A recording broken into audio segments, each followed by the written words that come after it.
We sat at our usual corner table. The restaurant dimly lit and quiet.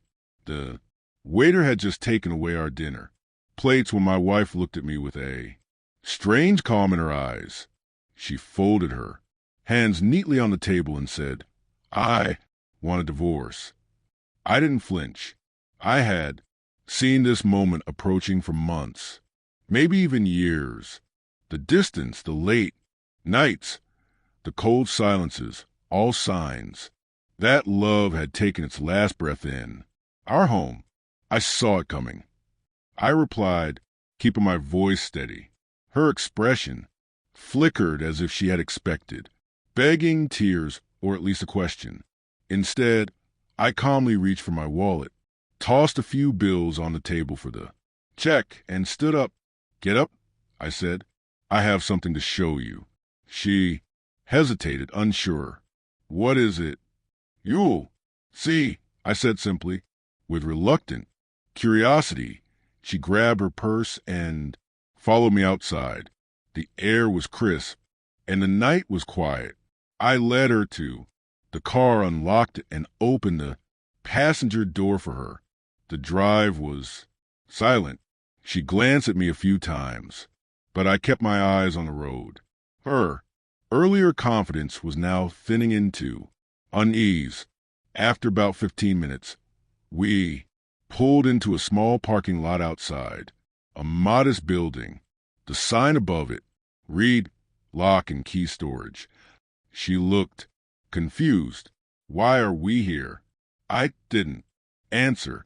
I got out of the car, typed a code into the gate, and led her down a row of storage units. I stopped at number 117, pulled out a key, and opened it. Inside was a single light bulb, hanging from the ceiling, casting a soft glow over a collection of boxes, furniture, and a large safe. "What is all this?" she asked.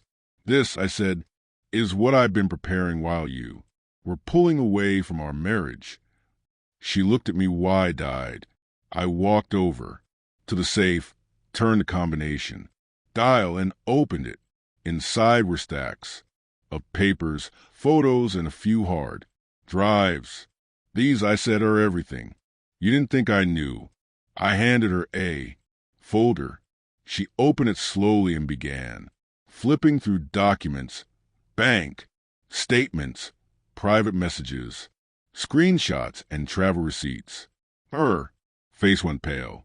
"I know about Ryan," I said flatly, "about the trips, the private dinners, the money you moved into that account you thought I didn't know about."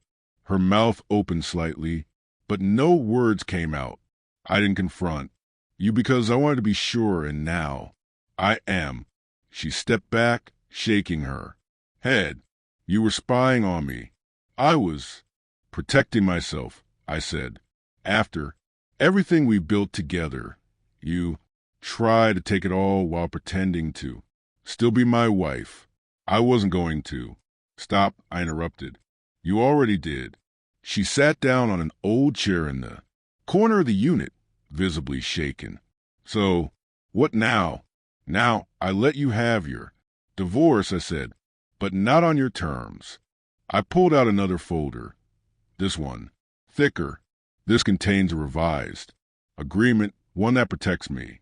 "You'll walk away with what's fair, but nothing more." "You can't do this," she whispered. "I can and I will. You see, I gave everything to this marriage. My time, my love, my trust. You gave it to someone else." She was crying now quietly. "I could have embarrassed you. I could have brought all of this to court. Let your parents see it, your friends, even your boss. But I won't." She looked up at me, startled. "Because I'm not like you," I continued. "This isn't revenge. It's closure." She stared at the floor, defeated. "You wanted a divorce. Fine. I've already signed my part. You just need to sign yours. We'll be done within a week." She wiped her face, slowly stood up, and said nothing. I loved you. Once, I said, but love doesn't survive. Betrayal. I locked the storage unit behind us, and we walked back to the car in silence. The ride home was long and wordless. When we pulled into the driveway, she opened the door without a word and walked inside. I stayed behind, watching her figure disappear into the house we had once made a home. The next morning, she signed the papers without a fight. A week later, she moved out.